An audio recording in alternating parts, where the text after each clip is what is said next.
Hey folks, this is Tom Von Deck, and you're about to learn how to stop thinking too much and how to quiet the mind using proven methods that you can easily integrate into everyday life and your daily activities. And these methods are thousands of years old. They're nothing new, but they work. They stand the test of time. There is a high correlation between happiness and a quiet mind, and you may know that already. But how do you quiet your mind? That can be a very tricky thing to do. We'll learn some foolproof methods here.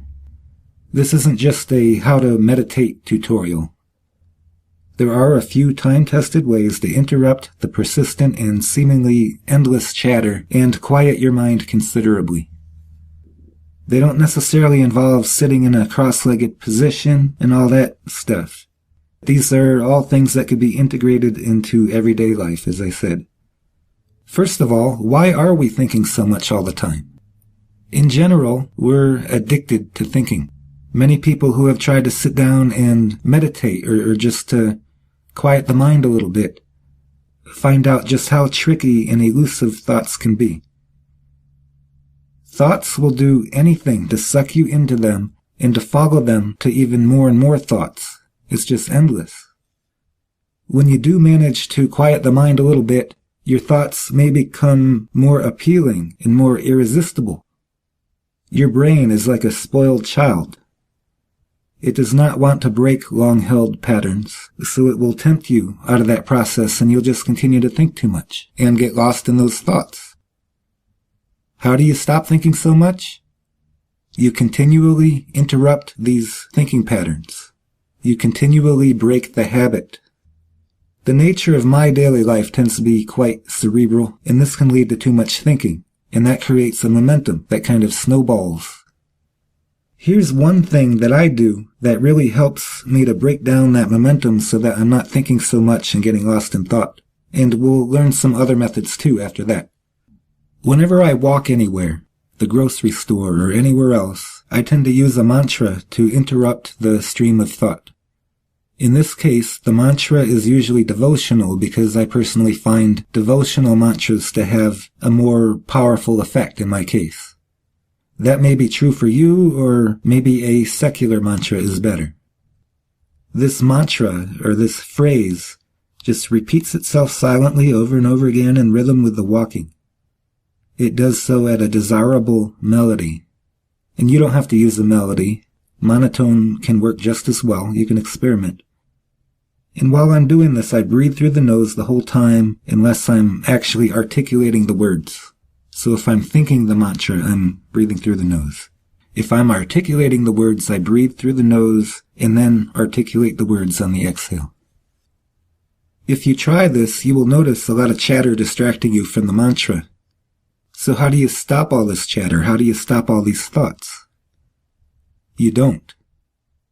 This method I use when I'm walking, it's just a simple mindfulness meditation that is integrated into a typically mundane activity, such as walking. When practicing mindfulness, you don't try to stop your thoughts. You make friends with them. And if you're familiar with mindfulness, you know that it involves watching your thoughts impartially, as an outside observer. Your thinking is not outside the present moment. It is happening within the present moment. Take note of the thoughts, without identifying with them, and let them be what they are. And then go back to your mantra. So you don't just overpower the thoughts with the mantra. If there's a body sensation associated with the thought, bring your attention to that and hang with it. Do the same with tension that you do with thoughts. Feelings of tension. You let go of them and release whatever you can as you go along. You're also taking note of them and just being cool with it. You may notice that some thoughts will start to dissipate as you take note of them without following them. Others will be more sticky, more tempting. Just keep repeating the mantra and the mindfulness practice. The momentum will build. Speaking of momentum, you want to do things like this multiple times per day, even if it's only for a minute. Just 1 minute once in a while, maybe 1 minute per hour, will go a long way toward quieting the mind and stopping it from thinking too much. And one important thing to remember here is that the bulk of the problem is not that you're thinking so much. You're getting lost in the thoughts because of attachment to these thoughts. What mindfulness does is it loosens the grip. And this loosening, this continual loosening, tends to quiet the mind in the long term. Here are some examples of some other activities that you can do that are calming and centering and interrupt those streams of thought. One is deep, sincere, devotional prayer.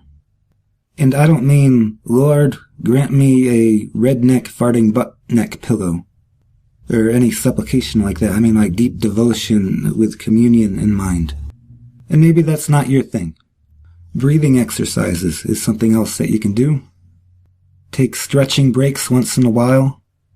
That brings you back into your body.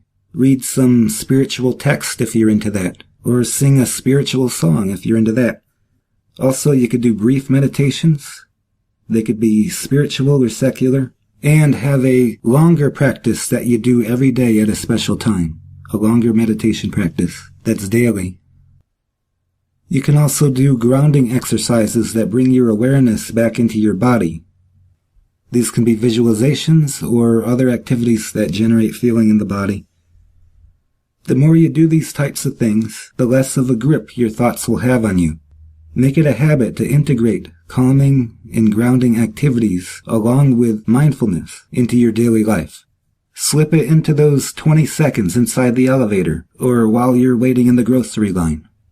Interrupt those habits of mind whenever possible. Just break the habits, and you will learn experientially how to stop thinking too much. And you'll get better at it over time. Try it out. It's an excellent way to quiet your mind in the long run. And whenever anyone says, stop overthinking and enjoy life, at least you know how to heed that advice now. Keep on practicing. That's it for now. You can get more free meditation training at deepermeditation.net, including how to find the right techniques that work for you as a unique individual, and lots of tips for making meditation a whole lot easier. Thanks for listening.